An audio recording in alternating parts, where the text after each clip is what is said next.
sugrįžę į mano kanalą. Na, dabar mes esame Nidoje. Taip, ir kadangi yra nauji metai šiandieną, na, aš jau senokai turėjau tokias mažas, kaip sakoma, nu, kad ir bombas, kurios, na, nieko nedaro, uždegti jų nereikia. Tokias Lidl yra pirkti. Ir toksai pakelis visas. Va, žiūrėkite.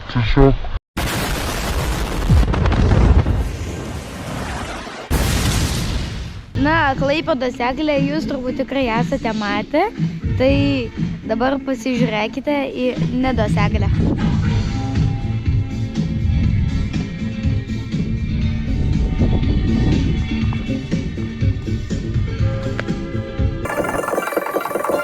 Na, štai tokia yra graži Nidos eglė. Na, komentaruose, jeigu įmanoma, parašykite, kokia jums gražesnė eglė. Šita eglė, nu, tiksliau Nidos, ar mūsų Klaipėdos, tai parašykite. Tai žiūrėkite, čia tokie auksiniai skambaliukai ir tokios tvarelės.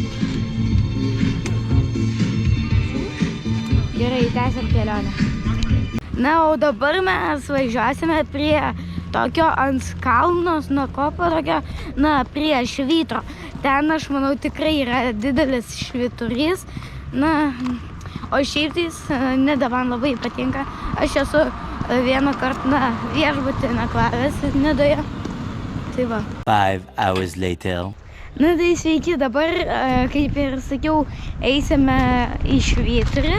Na, tai kad į švyturį patekti, mes einame per mišką į labai didelį kalną.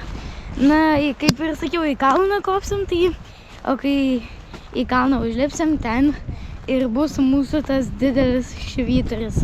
Tai dabar pradėsime, žiūrėkit, eiti ir pamatysime mūsų švyturį. Iš tikrųjų, iš čia dar nesimato, nors